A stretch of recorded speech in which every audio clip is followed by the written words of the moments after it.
الحمد للہ رب العالمین والعاقبۃ للمتقین والصلاۃ والسلام علی سید الانبیاء والمرسلین اما بعد فاعوذ باللہ من الشیطان الرجیم بسم اللہ الرحمن الرحیم الصلاۃ والسلام علیک یا سیدی یا رسول اللہ وعلی آلک واصحابک یا سیدی یا حبیب اللہ الصلاۃ والسلام علیک یا سیدی یا نبی اللہ وعلی آلک واصحابک یا سیدی یا نور اللہ۔ فرمان مصطفیٰ صلی اللہ تعالی علیہ وآلہ وسلم، جو مجھ پر روزانہ 1000 مرتبہ درود پاک پڑھتا ہے وہ اس وقت تک اس دنیا سے نہیں جائے گا جب تک کہ وہ جنت میں اپنا مقام نہ دیکھ لے۔ صلو علی الحبیب صلی اللہ تعالی علیہ وآلہ وسلم۔ قال اللہ تبارک و تعالی فی القرآن المجید والفرقان الحمید، قل ان کنتم تحبون اللہ فاتبعونی یحببکم اللہ ویغفر لکم ذنوبکم واللہ غفور الرحیم۔ صدق اللہ العظیم وصدق رسولہ النبی الکریم۔ ان اللہ وملائکتہ یصلون علی النبی یا ایہا الذین آمنوا صلوا علیہ وسلموا تسلیما کثیرا کثیرا۔ اللہم صلی علی سیدنا مولانا محمد واصحاب سیدنا و مولانا محمد وبارک وسلم وصلی علیہ۔ جزا اللہ عنا محمد مہو اہلہ۔ تمام تعریفیں اللہ رب العزت کی ذات پاک کے لیے اور ہر طرح کا درود السلام نبی مکرم نور مجسم سرور کائنات تاجدار مدینہ راحت قلب و سینہ صلی اللہ تعالی علیہ وآلہ وسلم کی ذات مقدسہ کے لیے۔ میرے بہت ہی محترم علماء اکرام، سادات اکرام، اللہ رب العزت نے مجھے توفیق بخشی اور جو میں نے آیہ کریم پڑھنے کی سعادت حاصل کی، اس میں اللہ رب العزت ارشاد فرماتا ہے، قل ان کنتم تحبون اللہ فاتبعونی یحببکم اللہ ویغفر لکم ذنوبکم واللہ غفور الرحیم۔ اللہ رب العزت ارشاد فرماتا ہے، اے حبیب فرما دیں کہ اے لوگو، اگر تم اللہ سے محبت کرتے ہو تو میری فرما بردار بن جاؤ۔ اللہ تم سے محبت فرمائے گا اور تمہارے گناہ بخش دے گا، اور اللہ بخشنے والا بہت مہربان ہے۔ میرے عزیز دوستو، اللہ رب العزت نے اس آیہ کریمہ میں ارشاد فرمایا، قل ان کنتم تحبون اللہ فاتبعونی، اگر تم مجھ سے محبت کرتے ہو تو تم میرے فرما بردار بن جاؤ۔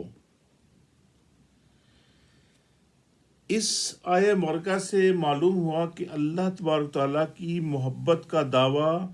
جو ہم سب کرتے ہیں جب بھی سچا ہو سکتا ہے کہ ہر آدمی نبی مکرم نور مجسم سرور کائنات صلی اللہ تعالی علیہ وسلم کی اتباع کرے اور نبی مکرم صلی اللہ تعالی علیہ وسلم کی اطاعت اختیار کرے۔ یعنی ویسے تو ہم بہت نعرے لگاتے ہیں، بہت جوش کرتے ہیں، جیسا کہ میں معذرت کے ساتھ شاہ صاحب بھی سن رہے ہیں، یہ بھی شاید میرے ساتھ اتفاق کریں گے کہ ساری رات ہم نعت شریف کی محفل سنتے رہتے ہیں، بہت اچھی بات ہے کہ نعت شریف سننا نبی پاک صلی اللہ تعالیٰ علیہ وسلم کی سنت مبارک ہے، اور نعت پڑھنا صحابہ اکرام رضوان علیہ اجمعین کی سنت مبارک ہے۔ لیکن ہم ساری رات نعت شریف سنتے رہتے ہیں اور دل کھول کے خوب داد بھی دیتے ہیں، لیکن جب صبح فجر کا ٹائم ہوتا ہے تو ہمارے پاس نماز پڑھنے کے لیے وقت نہیں ہوتا۔ ہم اپنی نیند میں اتنے کھوئے ہوئے ہوتے ہیں کہ بس یار بس بہت مزہ آ گیا، بس نعت خان نے ایسا سرور دیا کہ بس دل کو قلبی سکون حاصل ہو گیا۔ دیکھیں میرے عزیز دوستو بھائیوں، کہ نعت شریف سننے سے دل کو قلبی سکون تو آپ کو مل گیا، لیکن جو فرض آپ نے چھوڑا، محشر کے دن سب سے پہلا سوال کس کے متعلق ہوگا؟ نعت شریف کے متعلق نہیں ہوگا، نماز کے متعلق ہوگا، کہ نماز کسی صورت بھی معاف نہیں۔ تو میرا کہنے کا یہی مقصد ہے کہ ہم اس وقت تک ہم کامل مسلمان نہیں ہو سکتے جب تک کہ ہم اللہ رب العزت ہمارا معبود ہے اور اس کے محبوب صلی اللہ تعالی علیہ وآلہ وسلم ہمارے آقا ہیں، اور جب ہم پیارے آقا صلی اللہ تعالی علیہ وسلم کی تعلیمات کو نہیں اپنائیں گے، اس پر عمل نہیں کریں گے، تو پھر آپ خود سوچئے کہ کیا ہوگا۔ حضرت عبداللہ بن عباس رضی اللہ تعالی عنہ سے مروی ہے کہ سرکار مدینہ راحت قلب و سینہ صلی اللہ تعالی علیہ وسلم جب قریش مکہ کے پاس تشریف لائے، جنہوں نے خانہ کعبہ میں بت نصب کیے ہوئے تھے اور وہ ان بتوں کو سجا کر ان کو سجدہ کر رہے تھے، اس وقت تاجدار مدینہ صلی اللہ تعالی علیہ وسلم نے ان سے فرمایا، اے گروہ قریش، اللہ تبارک تعالیٰ کی قسم، تم اپنے آباء و اجداد حضرت ابراہیم اور حضرت اسماعیل علیہ السلام کے دین سے ہٹ گئے ہو۔ تو قریش نے کہا، ہم ان بتوں کو اللہ تعالیٰ کی محبت میں پوجتے ہیں تاکہ یہ بت ہمیں اللہ تبارک تعالیٰ سے قریب کریں۔ اس وقت یہ آیہ کریمہ نازل ہوئی، اللہ ارشاد فرماتا ہے، قُلْ إِن كُنتُمْ تُحِبُّونَ فَاتَّبِعُونِی۔ اس آیہ کریم سے یہ بتایا گیا کہ محبت الہی کا دعویٰ حضور سید کائنات صلی اللہ تعالی وسلم کی اتباع اور فرما برداری کے بغیر قابل قبول ہے ہی نہیں۔ جو اس دعوے کو سچا ثابت کرنا چاہتا ہے تو وہ حضور پر نور صلی اللہ تعالی علیہ وآلہ وسلم کی غلامی اختیار کرے، اور آپ صلی اللہ تعالی علیہ وسلم نے بت پرستی سے منع فرمایا۔ تو بت پرستی کرنے والا سرکار رسالت صلی اللہ تعالی علیہ وسلم کا نافرمان اور محبت الہی کے دعوے میں جھوٹا ہے۔ دوسرا قول یہ بھی ہے کہ اس وقت کے یہودی جو مدینہ منورہ میں مقیم تھے کہا کرتے تھے کہ ہم کو معاذ اللہ نبی پاک صلی اللہ علیہ وسلم کی اتباع کی ضرورت نہیں، ہم تو اللہ تعالیٰ کے بیٹے اور اس کے پیارے ہیں۔ تب یہ آیت مبارکہ نازل ہوئی، اللہ رب العزت قرآن پاک میں بے شمار جگہ ارشاد فرماتا ہے تم اس وقت تک کامل ایمان کے ساتھ نہیں جب تک تم سب کے سب میری بندگی کرو. میرے محبوب صلی اللہ تعالی علیہ وآلہ وسلم کے فرمانوں پر مکمل طور پر عمل کرو. اللہ رب العزت ہم کو بار بار بار بار یہ قرآن پاک میں بے شمار جگہ تلقین فرماتا ہے کہ میں تمہاری سب دعائیں قبول کروں گا، تم سچے بن جاؤ. نبی پاک صلی اللہ تعالی علیہ وسلم کو اللہ رب العزت نے وہ مقام عطا فرمایا، اور پیارے آقا صلی اللہ تعالی علیہ وسلم نے اپنی امت کے لیے رات کو جاگ جاگ کر دعائیں کی. راتوں کو کھڑے ہو کر نبی پاک صلی اللہ تعالی وسلم کے پاؤں مبارک سوج گئے. اپنی امت کے لیے نبی پاک صلی اللہ تعالی وسلم بہت روئے، اور اللہ رب العزت نے پیارے آقا صلی اللہ تعالی علیہ وسلم کو دیکھتے ہوئے یہ اللہ رب العزت نے پیارے آقا صلی اللہ علیہ وسلم سے وعدہ فرمایا کہ اے میرے محبوب پریشان نہ ہو، تمہاری امت پر کرم ہوگا. اور یہ اب تک کرم ہی کرم ہے نا، کہ کتنی مشکلیں مصیبتیں آ رہی ہیں، لیکن اللہ رب العزت کے نیک اور ولی کامل جو نبی پاک صلی اللہ تعالی علیہ وسلم کا دین کو لے کر آگے چل رہے ہیں، ان کے طفیل کتنی پریشانی ہو رہی ہیں. اب یہ آپ کے سامنے ہی ہے، یہ کرونا جو آیا ہوا ہے، اس کے علاوہ کتنے ویرینٹ آ رہے ہیں، کتنے وائرس آ رہے ہیں. یعنی ہم سب کو یہ دعائیں مانگنی چاہیے کہ پیارے آقا صلی اللہ تعالی علیہ وسلم نے ہمارے لیے جو کچھ دعائیں مانگی وہ ہمارے حق میں اللہ رب العزت نے قبول فرمائی،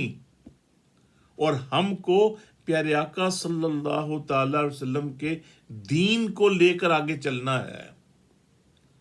ہماری جو نسلیں ہیں ان کو دین کی طرف آنا ہے.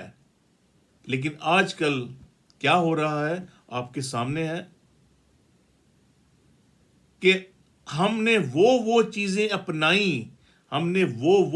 اپنائیں جو کہ ہم سے دور تھیں، اور وہ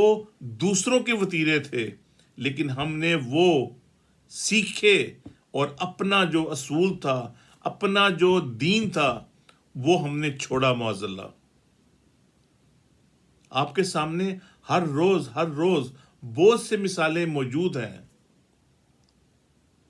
میرے عزیز دوستوں بھائیوں کو سب کچھ سامنے پتا ہے. اگر ہم اب شاہ صاحب یہاں موجود ہیں تو یہ بھی میں ان سے ریکویسٹ کروں گا کہ میرے بعد وہ تھوڑا سا دین کے بارے میں یہ بتا دیں کہ ہم جب اپنے بچوں کو یہ کہتے ہیں نا کہ چلیں آج اب مسجد کی باری ہے، قرآن پاک پڑھنا ہے، وہ فلاں جگہ پہ وہ اچھا جلسہ ہو رہا ہے، وہ محفل میلاد ہے، تو وہاں پہ تو وہ کہتے ہیں اور چھوڑیں جی، ہم نے بچوں کو صبح ان کا بچے کا پیپر ہے. بچے کے پیپر کے لیے وہ نمازوں کو کہیں گے تم کوئی بات نہیں، معذلہ کوئی یاد جس کو بات پڑھ لینا، وہ ضروری ہے. دنیاوی تعلیم کے لیے، دنیاوی ہر چیز کے لیے وہ آگے سے آگے ہیں. اور آپ دیکھ لیں کہ جب آپ کے امام صاحب، آپ کے مولانا صاحب، آپ کے قاری صاحب جب بچوں کو بلاتے ہیں تو بچے اگر نہیں جاتے، آج ممی ٹھیک نہیں، امی جان، ابو جان میں ٹھیک نہیں ہوں، میں آج مسجد نہیں جاؤں گا، آج میں نے قرآن پاک نہیں پڑھنا، تو وہ کوئی بات نہیں بیٹا، کوئی بات نہیں، تم آج چھٹی کر دو ادھر سے. تو صبح اسکول کے لیے سب سے پہلے اس کو اٹھائیں گے، اٹھو اسکول جانا ہے، ہر صورت جانا ہے. میں دنیاوی تعلیم کے خلاف نہیں، میں نے بھی دنیاوی تعلیم حاصل کی ہے، لیکن دنیاوی تعلیم کے ساتھ آپ اس طرح کا رویہ اختیار مت کریں کہ اگر کسی کو بچے کو، کسی والدین کو ہم کہیں کہ آپ اپنے بچے کو درس نظامی کے لیے بھیج دیں، تفسیر کے لیے بھیج دیں، حافظ قرآن کے لیے بھیج دیں، تو وہ نہیں جی وہ ہم کہ وہ کیا کرے گا، یہ بڑا ہو کے مولوی بنے گا نا۔ لیکن پھر یہ بھی سوچیں کہ اس مولانا کے بغیر آپ کی زندگی بھی ادھوری ہے۔ نکاح کا مسئلہ لے لیں، آپ کو مولانا کی ضرورت، جنازے کا مسئلہ لے لیں، آپ کو مولانا کی ضرورت، جمعے کا خطبہ لے لیں، مولانا کی ضرورت، 5 وقت کی نمازیں پڑھنی ہو، مولانا کی ضرورت، نماز جنازہ پڑھنا ہو، مولانا کی ضرورت، ختم شریف کرانا ہو تو مولانا کی ضرورت، عید پہ قربانی کرنی ہو تو مولانا کی ضرورت۔ کس کس قدم پہ آپ مولانا کو دور کریں گے؟ لیکن جب مولانا کو کہا جائے کہ مولانا کے لیے پڑھنے کے لیے بچے بھیجیں، جی وہ بچے ٹھیک نہیں ہیں، بچوں کے پاس ٹائم نہیں ہے، صبح اس کا ایگزام ہے، میں مانتا ہوں صبح ایگزام ہے، لیکن بچہ اگر قرآن پاک پڑھ کے نہیں آئے گا، بھولا ہوا ہوگا، اسے نہیں سمجھ آ رہی ہوگی، گھر میں تیاری نہ کی ہوگی، تو کہیں گے کوئی بات نہیں یار، چھوڑو اس کو، کوئی بات نہیں ہے۔ حالانکہ وہ قرآن پاک پیارے آقا صلی اللہ تعالی علیہ وسلم کی معرفت ہم تک پہنچا۔ نماز، وہ نماز جو کسی وحی کے ذریعے نہیں آئی، وہ پیارے آقا صلی اللہ تعالی علیہ وسلم کو معراج کے سفر میں ملی، معراج کی سیر میں ملی، تحفہ ملا۔ اور پیارے آقا صلی اللہ تعالی علیہ وسلم نے فرمایا کہ نماز میری آنکھوں کی ٹھنڈک ہے۔ تو ہم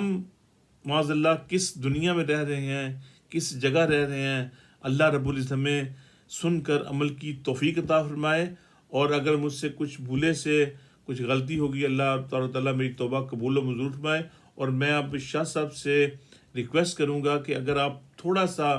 کیونکہ آپ بھی عالم دین ہیں، ایک قاری ہیں، اگر آپ بھی کچھ تھوڑا سا دین کے متعلق ہماری اس قوم کو بتا دیں، تاکہ کسی نہ کسی کے کام کوئی بات آ جائے۔ اللہ رب العزت ہمیں سننا پڑھنا اپنی بارگاہ الہی میں قبول و منظور فرمائے۔ وآخر دعوانا ان الحمد للہ رب العالمین۔